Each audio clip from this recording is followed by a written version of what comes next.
So this is called The Elves and the Shoemaker. Okay. Once there lived a kind but exceedingly poor shoemaker. He was an honest, hard-working man, but he had fallen on hard times, so hard in fact that he could no longer make ends meet.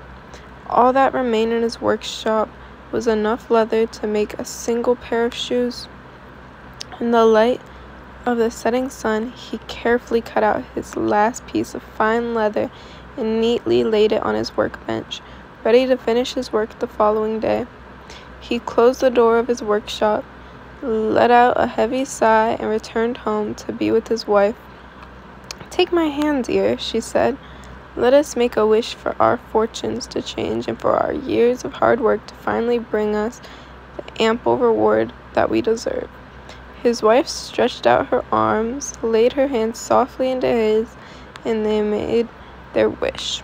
The shoemaker rose early the following morning as usual. He ate breakfast, brushed his teeth, gave his wife a kiss on the cheek, and made his way to the workshop. He was expecting to find his workbench just as he had left it, with his carefully prepared leather ready to be made into a pair of his finest shoes.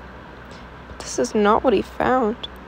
To his astonishment, upon the workbench shone a fully stitched, expertly crafted, shining pair of the finest shoes your eyes could behold.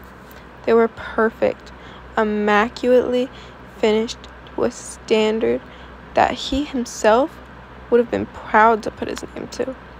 He stood there for a moment, utterly dumbfounded. "I don't believe it," he thought to himself. Suddenly came a loud rap at the workshop door. A well-dressed man entered and said, "Good morning, kind sir. I was passing, and that pair of fine shoes on your workbench caught my eye. Could I please try them on?"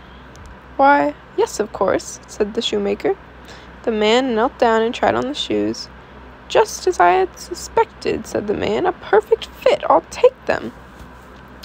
What happened next shocked the shoemaker, perhaps even more than the appearance of the shoes. The man asked the shoemaker for the price of the shoes. The shoemaker told him, and this was the man's reply. "Nonsense!" cried the man. The shoemaker looked disappointed. "I mean to say," the man continued, "that the quality in the workmanship is plain to see, and I will not pay a penny less than double what you asked." The shoemaker thanked the man dearly for his generosity. The man smiled, doffed his hat, and strode off out the door wearing his new and very shiny shoes. With the money that he had received from selling the shoes, the shoemaker went out and purchased more leather. This time he had enough leather to make 2 pairs of shoes. In the light of the setting sun, he carefully cut out 2 pieces of fine leather, neatly laid them on the workbench, ready to finish his work the following day. The next day arrived. To his astonishment, the same thing had happened again, but this time there was not 1 pair of shoes on his workbench. There were 2, and as before, the quality of the workmanship was so exquisite that 2 well-dressed men came into his workshop and paid twice the asking price. This continued day after day, with the takings from the day. The shoemaker would buy enough leather to prepare twice the number of shoes for the following day, and every morning the shoes would be immaculately prepared, polished, and stacked on his workbench, ready to be sold. 4 pairs, 8 pairs, 17 pairs, 32 pairs. This pattern carried on for weeks until the shoemaker was selling many thousands of pairs of shoes every single day, each as expertly crafted as the last. The shoemaker and his wife were no longer poor. In fact, they had become quite rich from selling so many shoes. One night, the shoemaker turned to his wife.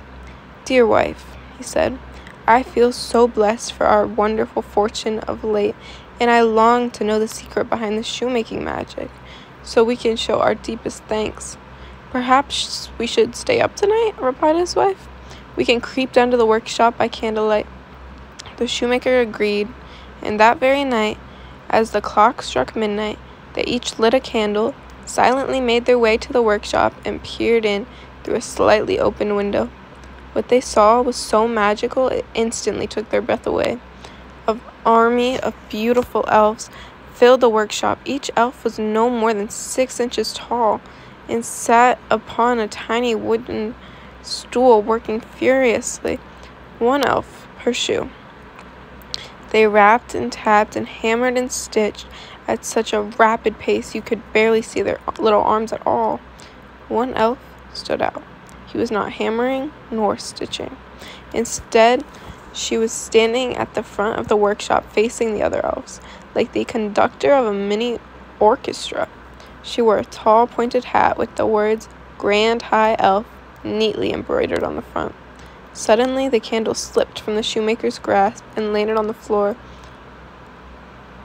Hearing this, the elves all froze in terror. A moment passed when the Grand High Elf cried, "Everybody run!" And that was it. The scene that ensued was nothing short of pandemonium. The elves scattered in frenzy, attempting to flee the workshop as fast as they could. "Please wait," cried the shoemaker. "We are here to thank you," said his wife, "for all of your amazing hard work and kindness, and we would like to show you our appreciation by doing something kind in return." As the panic subsided, all eyes fell on the Grand High Elf. She stepped forward and said, We are hungry, and the clothes upon our backs are threadbare. Would you be so kind as to feed us and replace our clothes? We would be forever in your debt." The shoemaker lay down on the ground, his face now level with the Grand High Elf. He smiled at her and said gently, "Of course, Your Highness, we will gladly give you all the food and clothes you desire. And please forgive me, but I've noticed that your feet are bare, and I'd also like to make you each a pair of my finest shoes." She smiled back. "That would be wonderful." From that day forward, the elves, the shoemaker, and his wife became the very best of friends. They worked hard and went on to live a happy, prosperous, and full life together. The end.